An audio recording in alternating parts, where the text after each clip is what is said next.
Terima kasih tim pujian penyembahan yang luar biasa. Sudah diberkati, amin. Terima kasih sekali lagi buat Ibu Gembala dan Bapak. Ya, saya bisa ada di tempat ini, sebuah kepercayaan ya. Juga ada Bapak Ketua BPD tempat ini, wow luar biasa. Sudah diberkati Tuhan, amin. Saya berusaha untuk memperkenalkan diri saya di setiap ibadah supaya kalau saudara ketemu dengan saya bisa saling tegur karena tidak kenal maka tak sayang. Kenal dulu baru kita bisa sayang. Haleluya. Nama saya Pendeta Daniel Ray. Saya punya istri 1, anak saya 2. Bisa tolong ada ditampilkan foto keluarga saya. Nah ini dia. Jadi ini anak perempuan saya yang paling besar. Umur 24 tahun, dia sarjana psikologi dari Atma Jaya Jakarta. Dan nomor 2 itu Nyong, laki-laki umur 18 tahun. Ya, dan itu istri saya asli dari Solo, Sulawesi Utara. Ya, tapi karena saya lahir besar di Jakarta, saya nggak pernah tinggal di Manado. Sampai hari ini kami tinggal di Jakarta. Papi mami saya juga di Jakarta, semua kita besar di Jakarta. Dan istri saya asli dari NTT, Pulau Rote. Ya, dan kami melayani pekerjaan Tuhan di bawah bimbingan Bapak Pendeta Insinyur Timotius Arifin. Dan hari ini saya boleh ada di tengah-tengah saudara, semua karena berkat Tuhan. Amin. Baik, saya akan menyampaikan itu saja perkenalan dari keluarga saya. Saya pikir cukup sekian dan terima kasih, kita doa pulang. Saya melihat tema saudara FOCC, Focus on Christ Church. Oke. Dan saya menyiapkan bahan untuk itu. Temanya adalah ini nih. Christ Center Church. Ini tema yang saya mau bagi buat saudara. Bisa ditampilkan?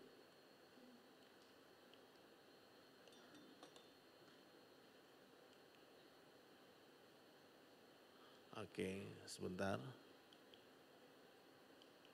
Enggak keluar ya? Oke, harap bersabar saudara, orang sabar disayang Tuhan. Oke, Christ Center Church. Saya akan terus berjalan supaya kita bisa mempersingkat waktu. Harapannya bisa tampil. Seperti ada persoalan. Nah, saya mengajak saudara melihat dalam Matius pasalnya yang ke-16. Sambil tim multimedia tolong diupayakan. Matius 16 ayat yang ke-13 sampai dengan ayatnya yang ke-20. Ya, Matius 16 ayat yang ke-13 sampai dengan ayatnya yang ke-20. Dari tema ini, Christ Center Church ini. Setelah Yesus tiba di daerah Kaisarea Filipi, ia bertanya kepada murid-muridnya, kata orang siapakah anak manusia itu? Jawab mereka, ada yang mengatakan Yohanes Pembaptis, ada juga yang mengatakan Elia, dan ada pula yang mengatakan Yeremia atau salah seorang dari para nabi. Lalu Yesus bertanya kepada mereka, tetapi apa katamu, siapakah aku ini? Maka jawab Simon Petrus, engkau adalah Mesias, anak Allah yang hidup. Kata Yesus kepadanya, berbahagialah engkau Simon bin Yunus, sebab bukan manusia yang menyatakan ini kepadamu, melainkan Bapakku yang di sorga. Dan aku pun berkata kepadamu, engkau adalah Petrus, di atas batu karang ini aku akan mendirikan jemaatku dan alam maut tidak akan menguasainya. Kepadamu akan kuberikan kunci kerajaan sorga. Apa yang kau ikat di dunia ini akan terikat di sorga. Dan apa yang kau lepaskan di dunia ini akan terlepas di mana saudara? Di sorga. Lalu Yesus melarang murid-muridnya supaya jangan memberitahukan kepada siapapun bahwa ia Mesias. Baik, dari pembacaan ini kita mengerti apa tujuan pertanyaan daripada Yesus. Sudah bisa kira-kira bahannya? Ya, tentang Christ Center Church ini. Yang pertama, saya mau saudara pahami begini. Waspadai pada ragi Farisi dan ragi Saduki. Apa itu? Orang-orang yang selalu meminta tanda tapi tidak pernah belajar percaya. Ada banyak orang Kristen selalu minta tanda. Tandanya Tuhan apa? Saya berdoa dulu supaya dapat tanda dan seterusnya. Saya nggak berkata itu salah, tetapi kalau saudara cuma fokus pada minta tanda dan nggak pernah percaya pada firman-Nya, maka sebenarnya ragi Farisi dan Saduki sedang menguasai kehidupan kita. Kenapa? Karena kita hanya suka dengan tanda-tanda, tapi tidak suka untuk mempercayai kenapa tanda itu boleh ada. Nah, Yesus bertanya kepada mereka semua, menurut kalian siapakah aku ini? Tapi di antara semuanya yang bisa menjawab cuma siapa? Petrus. Dan dia berkata, engkau adalah Mesias. Orang lain berpikir dia nabi, orang lain berpikir dia salah seorang pemimpin hebat. Tetapi hanya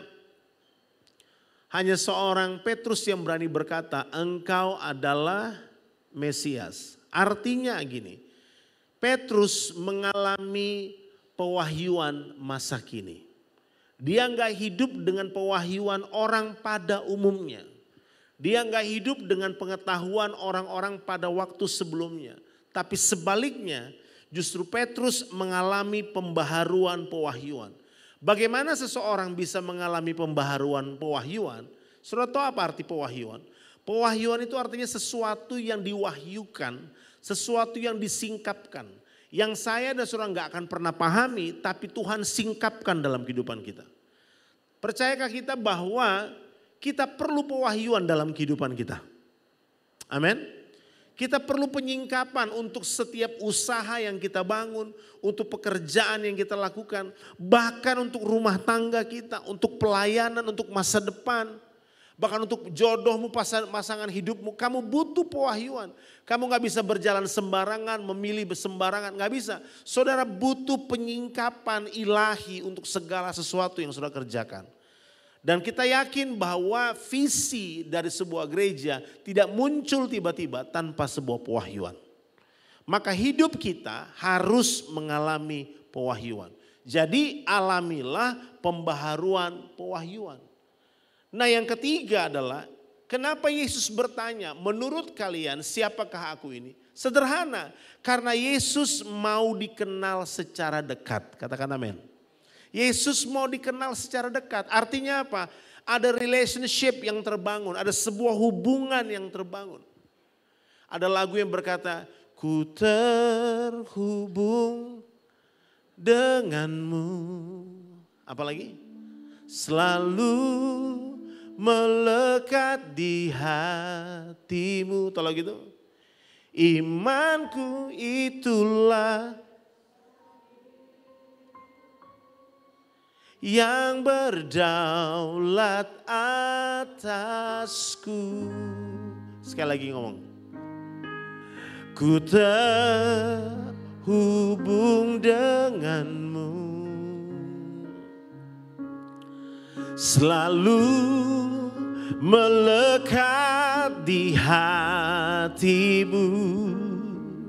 Imanku itulah dasar yang berdaulat atasku. Saudara perlu terhubung dengan Tuhan. Kalau di ruangan ini ada internet, saudara bisa connect enggak? Anda butuh apa untuk connect? Wah sepi ya, padahal rasanya banyak orang sini. Saudara butuh apa untuk connect? Butuh apa? Password. Kan wifi-nya sudah ada. Berarti saudara butuh apa? Nah setelah passwordnya saudara dapat, saudara sudah bisa connect belum? Hah? Sudah atau belum? Belum. Kalau saudara nggak oke kan? Enak aja. Saudara lihat ya, login, masuk. Kemudian saudara masukin passwordnya. Tapi kalau saudara nggak klik OK atau connect, nggak akan terjadi. Saudara nggak akan bisa menikmati fasilitas tersebut. Betul atau tidak? Saudara punya keselamatan. Tuhan udah kasih keselamatan buat saudara. Saudara punya firman. Firman menjadi daging di dalam hidup saudara. Anda tiap minggu dimuridkan. Saudara dilatih firman Tuhan dengan begitu luar biasa.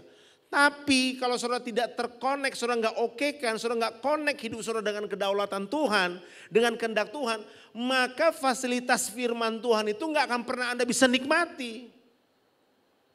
Halo? Saudara akan bisa nikmati firman Tuhan bilang kamu akan diberkati, kamu akan disertai Tuhan, ada perlindungan Tuhan, ada kingdom protection. Saudara nggak akan pernah bisa nikmati itu kecuali Anda connect dengan hati Tuhan. Makanya pertanyaan itu sebenarnya tujuannya adalah cuma satu. Yesus mau dikenal secara dekat. Dia mau dikenal secara apa saudaraku? Secara dekat. Puji Tuhan, thank you multimedia. Jadi di sini dia, Yesus mau dikenal secara dekat. Dia nggak mau dikenal dengan jauh. Nah, pengakuan Petrus ini menjadi penting buat saya dan saudara.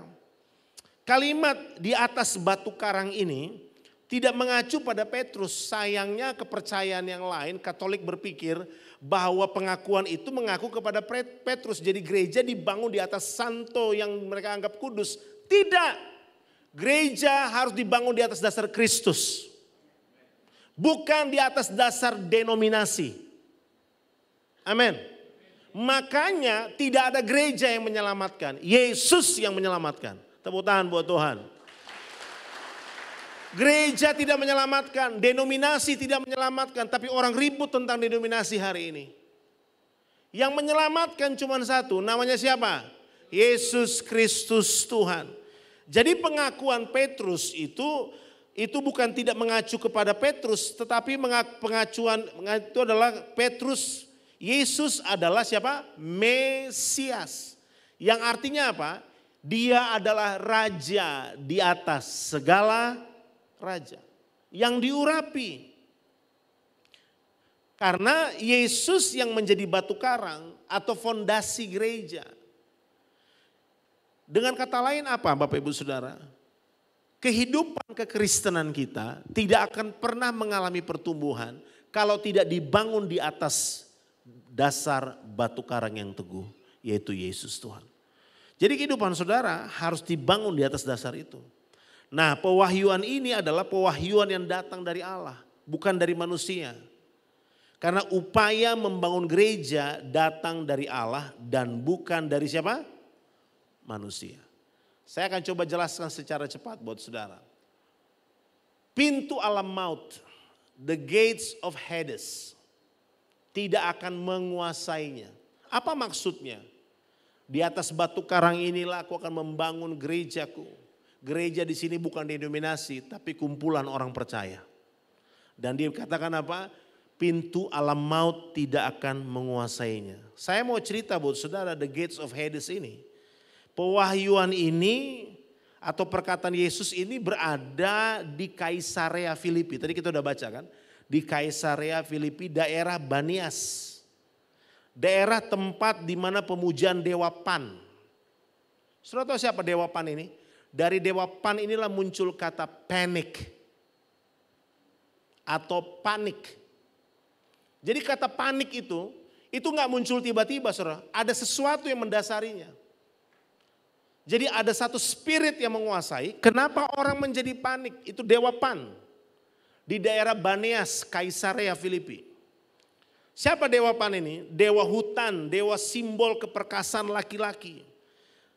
Berbentuk manusia, berkepala kambing yang menguasai manusia dengan menyebar ketakutan dan intimidasi karena melibatkan pengorbanan manusia. Saudara perhatikan, setiap kali orang panik pasti dia punya ketakutan. Betul atau tidak? Kalau saudara panik makanya selalu dikatakan jangan panik Pak, betul kan? Jangan panik Bu, kenapa? Begitu saudara panik, anxiety menguasai saudara. Kepanikan menguasai saudara. Don't be panic. Saudara jadi panik, saudara nggak bisa buat apa-apa. Kenapa? Karena ada sesuatu yang menggerogoti dari dalam. Itu kepanikan. Nah firman Tuhan bilang begini. Kalau gereja atau umat Tuhan dibangun di atas dasar kebenaran Kristus, maka tidak ada kepanikan dalam bentuk apapun bisa menguasai hidupmu. Amin. Termasuk kepanikan tentang ekonomi, kepanikan tentang kesehatan, kepanikan tentang masa depan pelayanan, juga pasangan hidupmu. Enggak ada yang bisa kuasai. Maka dikatakan pintu alam maut tidak akan dapat menguasainya. Pintu apa? Pintu kekhawatiran, pintu ketakutan, pintu keraguan-raguan enggak akan bisa kuasai. Itu sebabnya saudara perlu mengenal Yesus sebagai satu-satunya Tuhan dan juru selamat dalam hidup saudara. Dia bukan salah satu juru selamat, dia satu-satunya juru selamat. Amin. Dia adalah Tuhan, dia adalah Raja. Tapi sekarang di media sosial coba diupayakan dia adalah salah satu. No, dia bukan salah satu, dia satu-satunya. I am the way, I am the truth and the life. Akulah jalan, akulah kebenaran dan kehidupan. Haleluya. Dia satu-satunya jalan, bukan salah satu saudara. Makanya firman Tuhan berkata, pintu alam maut ini tidak akan menguasainya. Artinya apa? Di dalam kehidupan kita selalu ada pintu alam maut ingin menguasai kehidupan orang percaya. Terutama anak-anak muda. Dia coba rebut. Sekarang anak muda terjangkit dengan Korea minded. Semua film Korea, semua lagu Korea. Dan yang luar biasanya Korea mengajarkan juga dalam film-filmnya. Follow your heart. Saya beritahu buat saudara, sesat. Alkitab berkata hati manusia itu licik. Jadi jangan follow your heart, follow Jesus. Sepi. Rupanya banyak korban drakor di sini. Follow your heart. Kalau hati saudara lagi nggak baik, saudara akan putuskan yang sesuatu yang tidak berkualitas. Tapi kalau hatimu lagi baik, itu pun tergantung bukan pada kehendak Tuhan, tapi pada suasana hati saudara. Makanya hati kita ini perlu dikuasai oleh firman Tuhan. Gereja yang dibangun Tuhan tidak akan dikuasai oleh alam maut. Ya kan? Siapa alam maut ini? Penyebar ketakutan. Tolong slide-nya. Alam maut ini adalah penyebar ketakutan. Dia menyebar ketakutan buat saudara, membuat Anda nggak punya masa depan. Satu kali waktu ada seorang anak muda yang saya layani sekitar 26 tahun yang lalu. Saya masih ada di Denpasar, Bali waktu itu. Saya masih tinggal di Bali. Dan sekitar 25 tahun yang lalu, 25-26 tahun lalu. Dan dia kepahitan. Oke, saya cek, ternyata saudara takut, dia sakit apa? Dia sakit pendarahan. Perempuan. Tinggal 3 bulan lagi mau sidang dan wisuda. Tapi dia kemudian sakit pendarahan. Saya baru tahu Pak. Sakit pendarahan yang dibilang di Alkitab itu waktu saya lihat dia. Seperti apa sakit pendarahan itu? Dia gak bisa jalan saudara. Dia merangkak. Dia menggeser tubuhnya. Mohon maaf. Dan bau amis itu tercium dalam ruangan itu. Dan waktu dia seret tubuhnya, darah itu tetap keluar sekalipun dia udah pakai pampers. Darah itu ada di lantai itu. Oh Tuhan, saya harus doakan dia. Dan saya tanya, apa yang terjadi dengan kamu? Dan dia bilang, Kak, saya pahit dengan orang yang janji menikahi saya. Odoh. Adakah di sini saudara yang mengalami kepahitan karena janji dinikahi dan dia meninggalkan Anda? Yang tertawa ini antara korban dan pelaku beda-beda tipis. Halo. Dia kepahitan, saudara, dia gak bisa mengampuni. Gates of Hades itu ada dalam dirinya. Dia gak bisa mengampuni, dia gak tahu. Ini pemusik peka saudara, pas lagi khotbah gini suasana agak horor sedikit. Diiringi, luar biasa saudara, luar biasa. Ini ibadah keempat ini beda dengan ibadah 1, 2, dan 3. Wow, memang gates of Hades tidak menguasai dia. Haleluya. Siapa namamu? Nomor sepatu berapa? Ya, haleluya. Ya, saudara bayangkan dia gak bisa buat apa-apa. Dan saya bilang, kamu akan mau wisuda sebentar lagi. Iya Kak, dia udah gak mau mengampuni. Hari ini kamu masih mau hidup atau tidak? Laki-laki bukan cuman dia.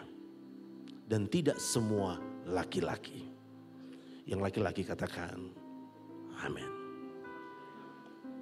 Ya? Memang ada yang bapak curi tapi tidak semua. Yang satu bapak curi tulang, yang satunya enggak. Yang mana komang ini? Lepaskan pengampunan. Dia doa, Tuhan aku mengampuni. Enggak kayak begitu saya bilang.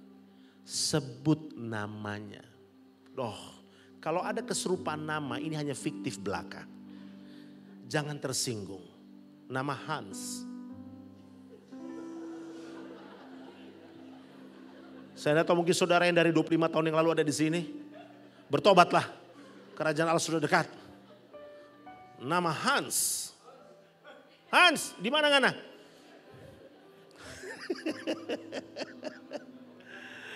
Dia bilang berdoa, Tuhan tolong. Saya mengampuni Tuhan. Wah dia susah sekali sebut nama Hans itu. Saya bilang sebut namanya. Saya mengampuni Hans Tuhan. Makanya Hans bisa melayani hari ini.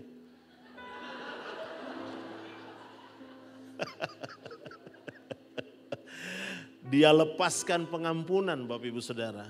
And what happened? Hari itu dia teriak. Wah dia gak pernah ngalamin itu. Dia teriak. Dia gak pernah mengampuni. Dan dia pikir dia akan mati dengan penyakitnya. Saya mau berkata buat saudara. Saya gak tahu pintu alam maut apa yang menguasai Anda hari ini. Mungkin orang tua yang mengecewakan engkau. Saya layani generasi muda. Saya jadi youth pastor 18 tahun. Nah, sampai hari ini saya gak pernah tinggalkan pelayanan generasi. Sekalipun saya sudah punya anak umur 24 tahun. Sebentar lagi saya punya mantu. Saudara. Tapi melayani generasi tetap harus menjadi bagian. Saya adalah produk anak yang fatherless. Keluarga saya bercerai. Saya baru tahu siapa papi mami saya waktu saya di penjara. Kenapa saya di penjara? Saya ambil ilmu bela diri. Tujuannya bukan untuk bela diri. Karena saya gak bisa melampiaskan kepahitan saya. Jadi saya mau ketemu siapa aja. Jangan lihat saya sedikit, saya akan hajar orang itu. Hidup saya cuma dititipkan dari satu tempat ke tempat yang lain. Dititipkan.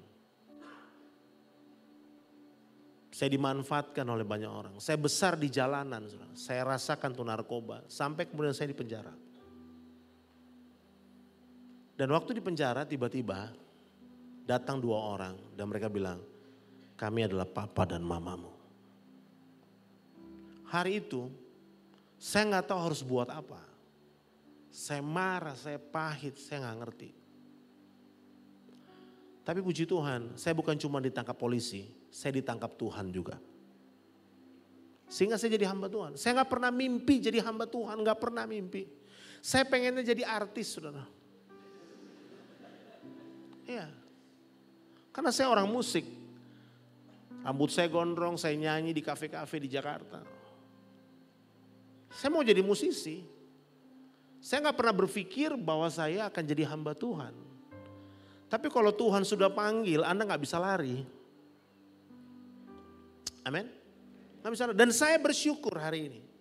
Saya jadi hamba Tuhan. Ya keinginan saya menjadi artis sepertinya akan digenapi oleh anak saya yang kedua. Yang cowok tadi.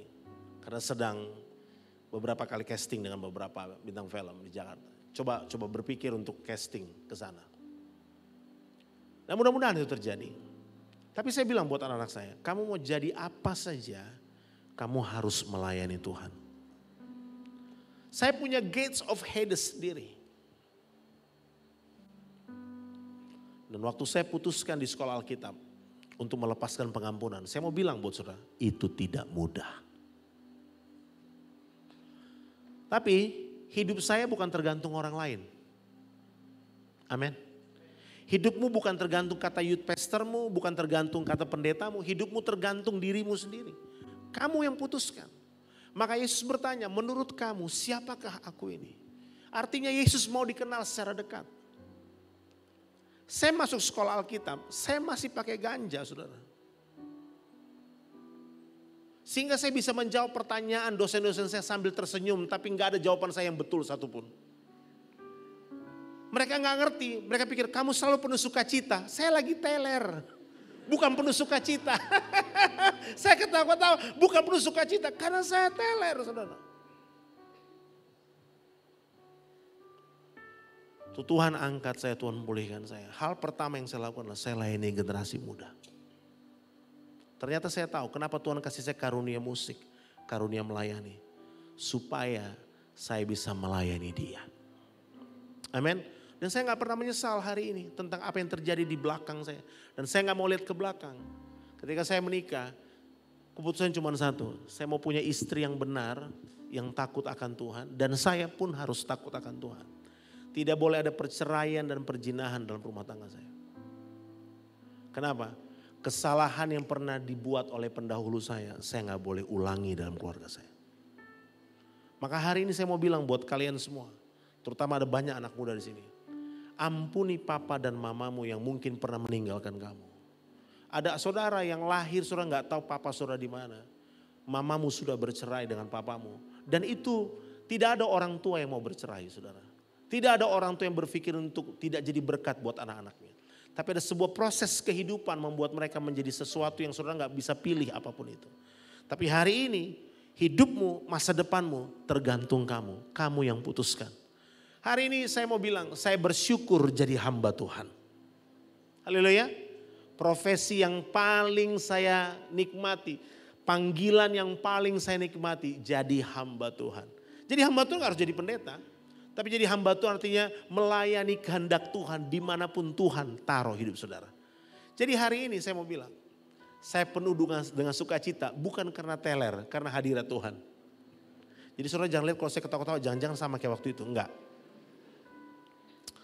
Saya sudah diubahkan Tuhan. Haleluya, amin. Pintu alam maut tidak akan menguasainya. Kalau Yesus yang menjadi fondasi hidupmu dibangun. Sekarang pertanyaannya, kamu membangun prinsip kehidupan kamu berdasarkan media sosial kah? Kamu membangun prinsip kehidupanmu berdasarkan apa? Saya kembali ke cerita orang yang saya doakan itu. 5 bulan kemudian saya datang ke tempat itu, rumah itu sudah gak ada orang. Saya pikir mungkin dia sudah mengampuni dan kemudian dia dipanggil Tuhan, saya gak tahu. Tiba-tiba ada seorang gadis dari belakang saya datang. Gadis cantik sekali. Saya udah gak, karena waktu itu wajahnya udah kayak orang yang udah mau mati. Saudara. Tiba-tiba dia bilang, Kak saya sudah sembuh dan saya sudah wisuda. Tepuk tangan buat Tuhan. Dia pulih. Sejak hari itu saya tahu panggilan saya. Saya akan layani generasi. Maka Tuhan bilang sama Petrus, layanilah siapa? Dombaku. Pertanyaan saya, domba yang kayak gimana saudara? Domba yang modelnya kayak Petrus.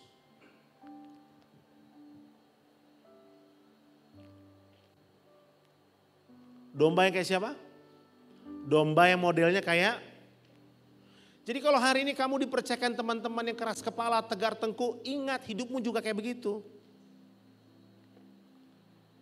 Nah, shalom. Shalom. Anak-anak rohani saya berani berkata 99% anak-anak yang terbuang. Anak-anak yang tertolak. Dulu saya sempat berpikir kenapa Tuhan kirim yang kayak begini. Boya kirim saya konglomerat gitu loh. Kenapa yang model kayak begini Tuhan kirim. Tuhan ingetin saya, ya kayak kamu. Kamu berubah, mereka juga bisa berubah. Seperti Tuhan pakai hidup saya, Tuhan juga pakai hidup mereka. Jadi hari ini dengar, siapa yang akan Tuhan percayakan dalam pemuritanmu? Siapa yang akan Tuhan percayakan dalam pengembalaan? Orang yang modelnya sama kayak kamu.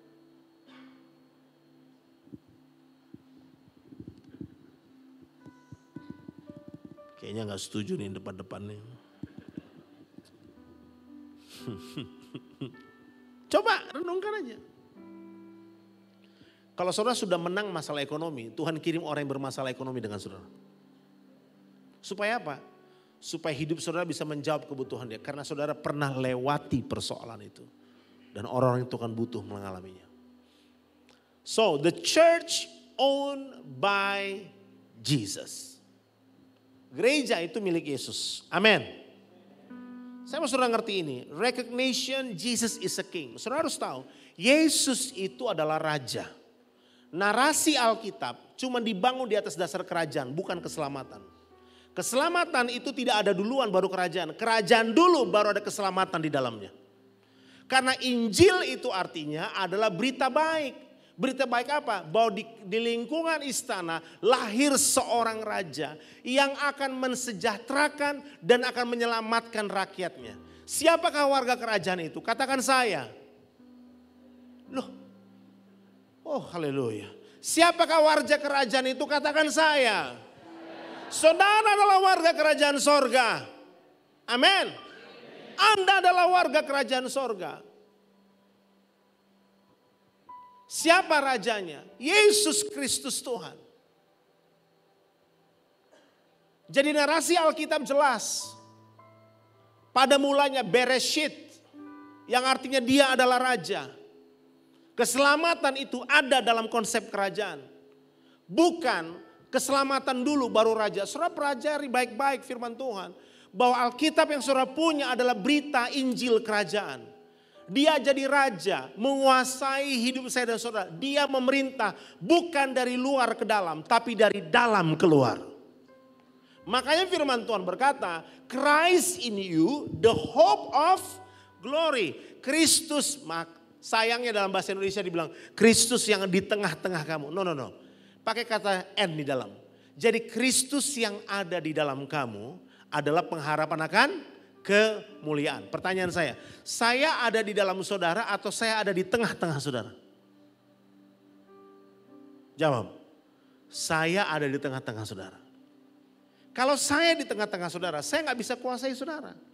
Kecuali saya ada dalam diri saudara. Pertanyaannya, siapa yang menguasai diri saudara? Siapa yang ada di dalam? Alkitab bilangnya, the gates of Hades tidak akan bisa menguasainya. Pintu alam maut tidak akan bisa conquer hidup saudara. Why?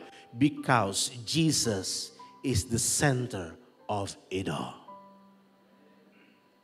Jesus be the center of my life. Jesus be the center of my life. Lagu ini harus sering dinyanyikan lagi di gereja ini. From beginning to the end, it will always been you, Jesus. Gereja saudara FOCC. Jesus, sing. Jesus at the center of it all. Jesus be the center of it all. From beginning to the end, it will always be you, Jesus. Come sing together. Jesus, nothing else matters. Nothing in this world will do. Oh, Jesus, you're the center, and everything revolves around you. Jesus, you at the center of. Seluruhnya akan berkumpul pada satu titik, namanya adalah Yesus. Saya suka dengan nama gereja ini, FOCC. Saya percaya itu datang dari Tuhan. Focus on Christ Church, not my church, but Christ Church. Memang kita harus fokus pada Kristus. Mati atas semua bentuk kedagingan kita dan mengutamakan kepentingan Kristus. Pada akhirnya apa? Temukanlah kehendak Tuhan dalam hidup saya dan saudara. Apa gates of Hades dalam hidup saudara? Percaya, Yesus sudah berdiri di situ. Shalom. Apa pintu gerbang alam maut saudara? Yesus berdiri di situ. menghalau semua supaya itu gak bisa masuk menguasai hidup saudara. Yesus berdiri buat masa depan anak-anak saudara. Haleluya. Amin. Jangan takut pendidikan anak-anakmu. Jangan takut. Tuhan pasti memberkati. Pak, umur saya sudah maghrib, belum ada jodoh.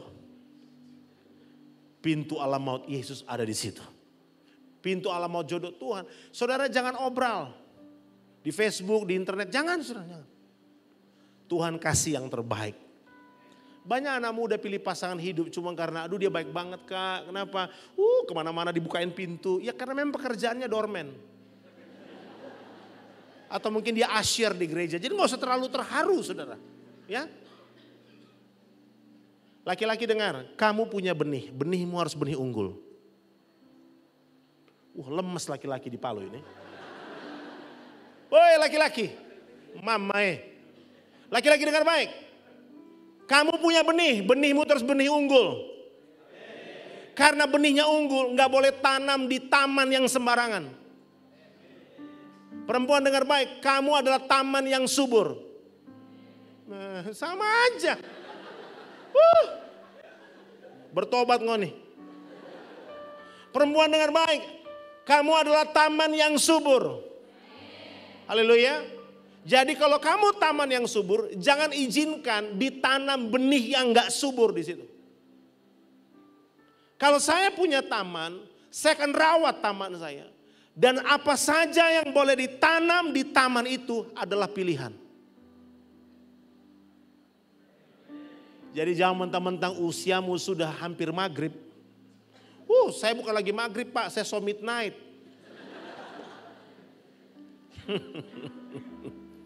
Don't you worry about the things. Amin. Tuhan sediakan yang terbaik buat kamu. Tidak baik bila laki-laki itu seorang. Bahasa Inggrisnya bilang apa? It's not good for man to be alone. But to be single is okay. Loh, saya serius. Saudara tahu kan? Ada the power of singleness. Bahasa Indonesianya gak jelas. Kalau bahasa Indonesia cuma bilang gini, tidak baik bila laki-laki seorang diri. Selesai.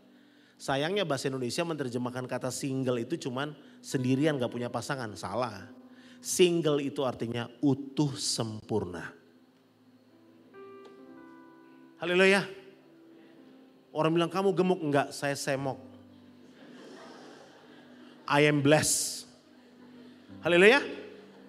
Kamu utuh sempurna. Kamu gak hidup apa kata orang. Haleluya. Jadi kalau orang bilang kamu kurus, enggak. Kalau rapture saya duluan. Kalau pengangkatan saya pasti duluan karena saya lebih ringan dari yang lain. Tapi kamu gemuk? Iya, karena domba yang gemuk akan dipelihara. Untuk disembelih.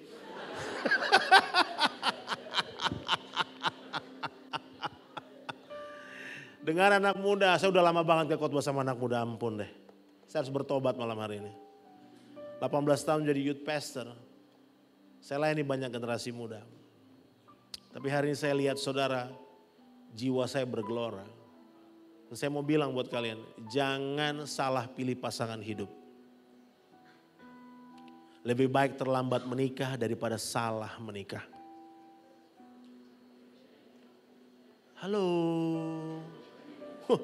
Ada yang bilang, mari kita so salah kok te. Mana? Aduh, saya dengar suara saudara kok, saya dengar.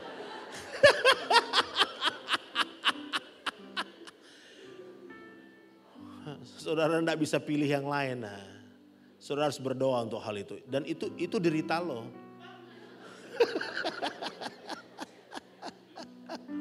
Makanya pilih baik-baik. Amin. Ya, jangan ketemu di wartel. Di pasar jangan, ketemu di pelayanan. Amin. Makanya sering-sering datang ibadah keempat. Ya kan? Shalom. Minggu depan shalom. Haleluya. Saya ketemu istri saya di gereja di Lembah Pujian Denpasar. Kami melayani sama-sama. Saya lihat dia menyanyi seperti malaikat. Tapi dia lihat saya seperti malaikat pencabut nyawa. Karena saya lihat dengan harap-harap cemas mupeng banget saya. Songana ini tunggu. Ya kan? Waktu saya mau menikah, saya bilang sama istri saya, cari model begini akan susah. Kamu gak akan menemukan laki-laki seperti saya. Oh, lamuk betul memang. Oh, saya bilang buat dia, saya laki-laki pilihan Tuhan. Saya bilang, saya gak punya gaji yang besar, tapi bonusnya banyak. Haleluya. Saya berusaha supaya dia mau, itu aja. Ada yang lain. Habis ngomong saya basar horah kasyatara. Terjadi dalam nama Yesus.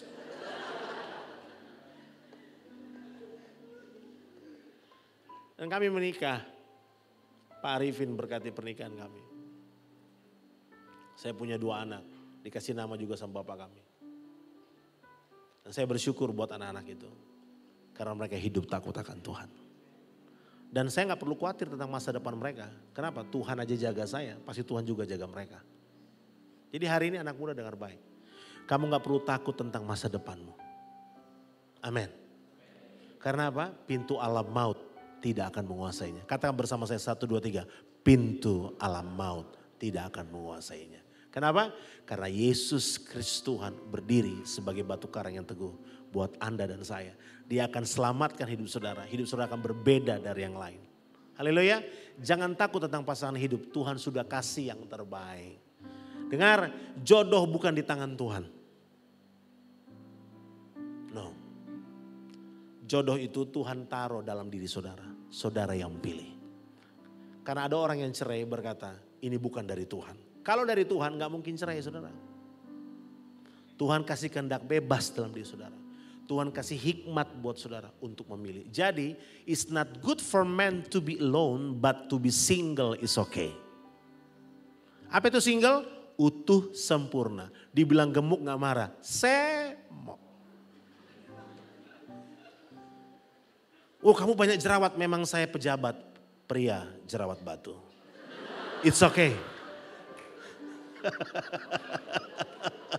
It's okay. Karena itu tanda-tanda kemuliaan. Oh, saudara takut. Nikmati saja. Haleluya. Engkau akan diberkati Tuhan. Tepuk tangan buat Tuhan Yesus. Woo!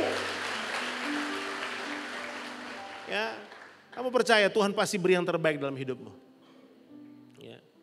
It's not good for man to be alone, but to be single is okay. Artinya utuh sempurna. Kamu utuh, kamu sempurna dalam Tuhan. Makanya waktu menikah, single harus ketemu single. Artinya apa? Utuh. Dia nggak lagi bawa luka pernah diputusin beberapa kali sama mantannya. Atau ditinggal nikah sama mantannya. Enggak. Dia dalam keadaan pulih. Waktu dia bangun rumah tangga, orang yang pulih sama pulih, hasilkan kemuliaan Tuhan. Kenapa? The gates of Hades shall not prevail. Dia nggak akan menguasai saudara. Tapi yang menguasai saudara adalah kehendak Tuhan. Malam hari